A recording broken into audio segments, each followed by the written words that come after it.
whiskey? Okay, do you need any space whiskey? Come on, man. Max Fist versus Card.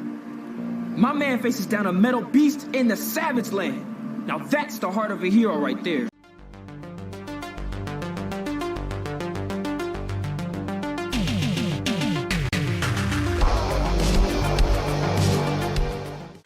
Hi, this is the Professional Amateur coming to you with another review.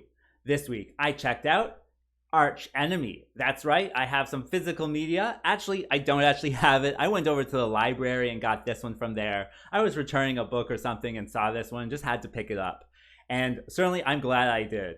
But with this one, this 2020 movie was directed by Adam Mortimer and stars Joe Magliano, Glenn Howerton, and Skyland Brooks, among others, of course. The story of this movie is that there is a parallel universe and it's full of superheroes, including our main guy, Max Fist. And he has like this diamond fist and he can like punch through atoms and stuff like that.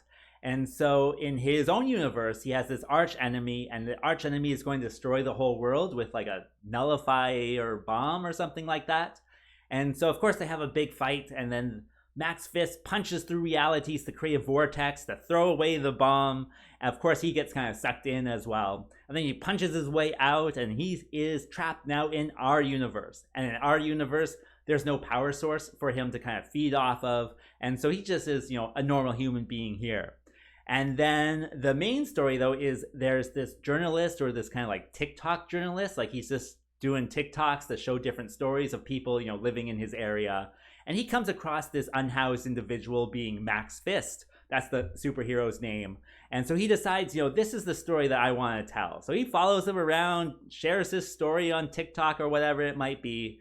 And he has, some success with it. People seem to be really liking his stories. Along the way, though, him and his sister get involved in like this drug deal gone wrong type of thing.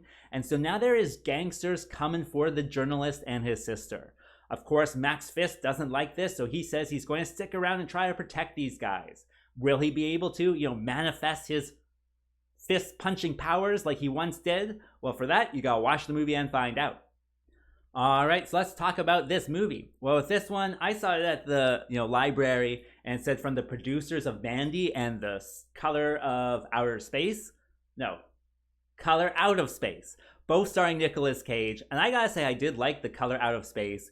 Mandy, not so much, but with that being said, it does have kind of a similar style. With this one, they do have quite a bit of neon. That's, the style they're going for, kind of that dark noir, cyberpunk neon type of thing going on. And it's successful for the most part. I would say some scenes are a little dark, but, ultimately, it's perfectly fine the way it is. I think with the producer, they're not, the key figure of, making movies. They're the money guy. And so, just from the producers, you can kind of see a similar style, I guess, that they encourage in their movies, or at least the ones, they produce. And so, yeah, I enjoyed that aspect of it. It certainly is stylish. And I thought that style certainly worked with it. It does bleed over also into how they tell the story of the superhero and his universe, because that's all animated, and that's all animated in, pinks and purples and reds and blacks. And so, yeah, the style is all throughout this one, and I think it works for what it's going for. And with that being said, I thought the story was fun in this one, with this, depowered superhero being homeless and whatnot, and punching walls because he's, trying to punch back to his reality.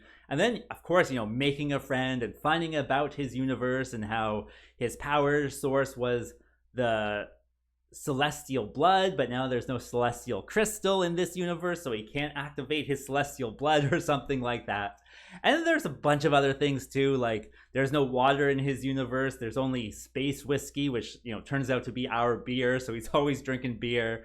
And just a bunch of just fun kind of things like that really kind of pay off to the kind of the nuance of the storytelling. And so, yeah, overall, I gotta say the story really does work with this one.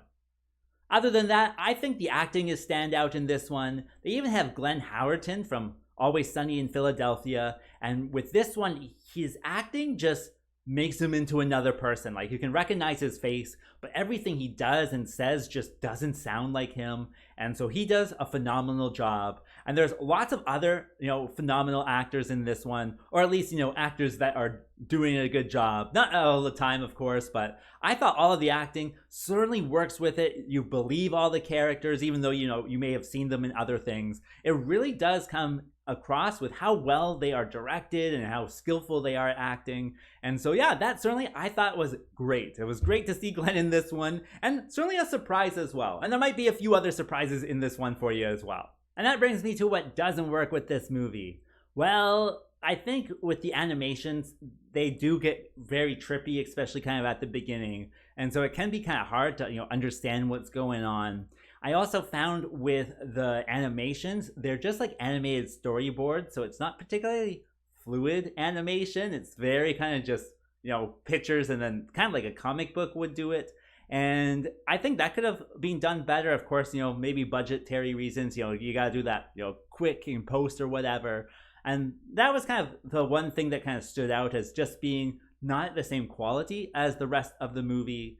I also thought there's a few kind of dark scenes here or there, like they just have no lighting on it. And so just looking at two people, really kind of two shadows fighting in another shadow, doesn't really kind of work. And it comes like towards like almost the climax too. I was surprised to see that, that way of shooting that late in the movie, but it is what it is. And so certainly it's not a perfect movie. There are things to pick apart, but overall, I thought it was fun. I enjoyed just kind of going along with it and always wondering, is he ever going to, become that superhero that was promised? And then the ending, I thought the ending was satisfying as well. I'm not going to give it away, of course, but yeah, it all just works together to be a pretty fun story, and one that you do get involved with. It's kind of like a big kind of mystery box, piecing these things together. What is reality and how reliable is Max Fisk being an unhoused individual? How much of this can you believe if it's going to the 10th dimension or whatever? And so yeah, it just kind of comes together to be a fun movie. And so would I recommend this movie? Well, I would say so. Check this one out. It is quite a bit of fun, especially if you like Mandy or Color Out of Space. It kind of has a similar kind of tone to it, and I think an appropriate darkness as well. It's not as dark as Mandy, but with this one, the superhero-esque qualities of it do add a certain cartooniness to it that I certainly do think works. So with this one, yeah, check it out, press play. Could be at your local library.